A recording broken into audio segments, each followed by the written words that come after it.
Morning, everyone.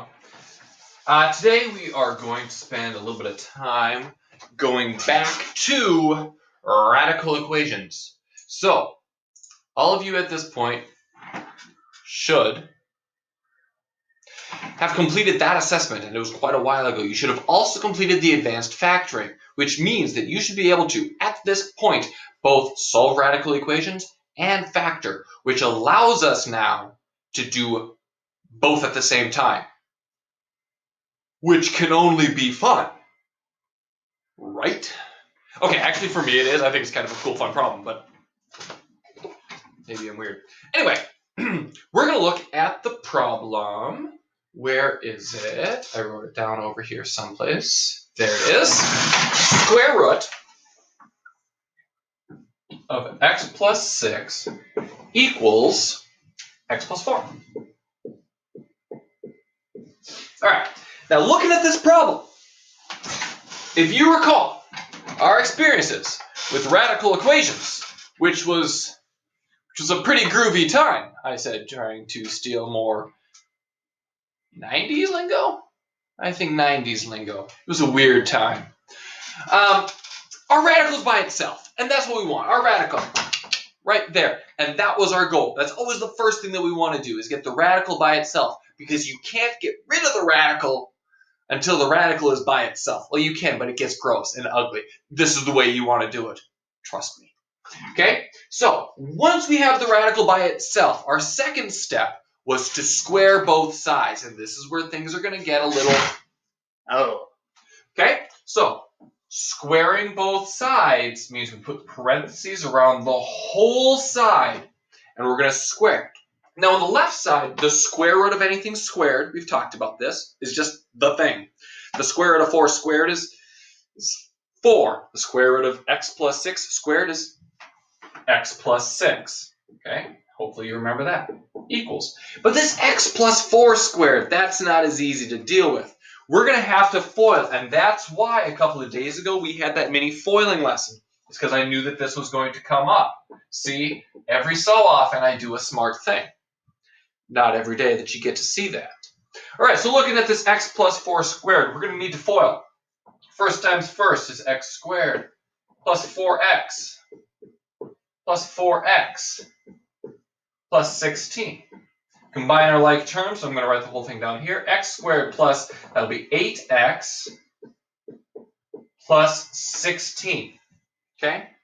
Now, if you remember, the last time we were dealing with equations with variables on both sides, one of the tricks is we want to get all the variables together. We also, from yesterday's lesson, want to make sure that if we're dealing with a quadratic, we want it equal to 0. Now, generally, I like to write those as x squared plus 8x plus 16 equals 0, but I'm going to let the 0 be on this side. Don't let that confuse you. It's still an equal sign. So we're going to subtract x, and we're going to subtract 6. So minus x minus 6, and we will get 0 equals x squared plus 7x plus 10.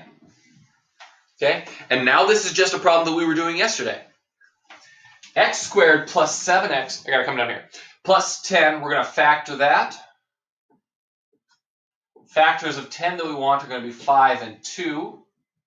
It's plus plus, so it'll be plus plus equals 0. I'm gonna come over here. We're gonna need to write two equations. X plus 5 equals 0, and x plus 2 equals 0, meaning that x will equal either negative 5 or negative 2. So, before, with our radicals, we learned that generally with radicals, we were only getting one equation before. It's with absolute value that we were getting two of them. But because this is giving us an x squared now, we're going to see that we're going to have two equations again. Now, we should make sure that this works out. And we need to make sure, because I'm seeing some negatives and I'm plugging it in underneath the radical, and that worries me. Because if I get a negative underneath this radical, then we're dealing with imaginary numbers, and we're not doing that yet. He said ominously. Okay, so let's just check this. Negative 5 plus 6 is going to give me 1. The square root is 1. So we've got 1 on the left side. Negative 5 plus 4 is a negative 1.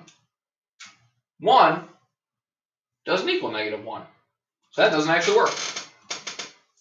Negative 2 plus 6 is 4.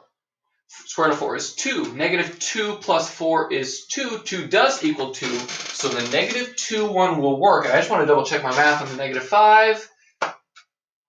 Yeah, negative 5 plus 4 is negative 1. Yep.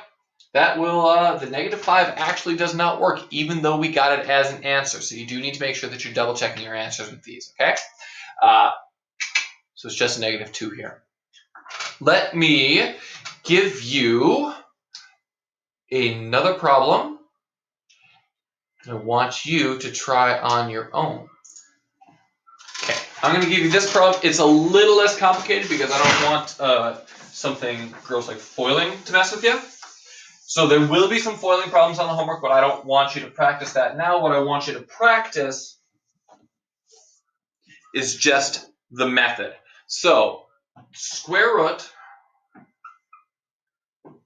of 4x plus 12 equals x. Again, our radical is by itself. You're going to square both sides.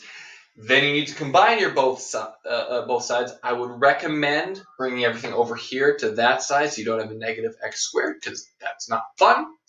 And factor and solve. So this will take a couple minutes, and then check your answers, because you should get 2. Check them both. Go. All right, looking at this problem. We've already got the radical by itself, so we're going to square both sides. Square root of 4x plus 12 squared is just 4x plus 12. Equals x times x is x squared. We'll subtract our 4x, we'll subtract our 12, and we will get 0 equals x squared minus 4x minus 12, factors of 12 that we want. Probably going to be that 2 and that 6. X minus 6, x plus 2.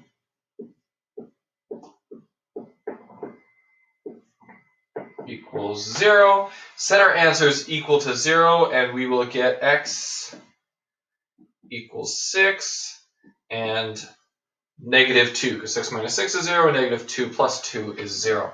We need to check our answers because sometimes they don't work so well. 6 times 4 is 12, 24. 24 plus 12 is 36. The square root of 36 is 6. 6 does equal 6, so 6 works. Negative 2 means that this will become a negative 8. Negative 8 plus 12 is a positive 4. The square root of 4 is 2. 2 equals, but we're plugging in negative 2, so the negative 2 will not work. So only the 6 is the correct answer, not the negative 2. Okay? We're going to stop there. I'm going to try and keep as many problems simple, and I know that there's a lot of work, so I'll probably keep the number of them short. But this is probably stuff that we're going to spend a couple of days on, probably some review and spending more time with them, and this will be then the next assessment. You've had factoring and advanced factoring, and then you've had the radicals and the absolute values, and this is kind of a part where we are putting all of that together to one master assessment. Should have added a music cue there, but I honestly don't know how. Anyway, problems are posted. If you need help, find me, sign up and set more, get the assessments done. There are plenty of people that are caught up with all of the work but not doing the assessments, so I don't know if you've got the stuff down or not, which makes it very difficult for me to grade you. Frustratingly difficult.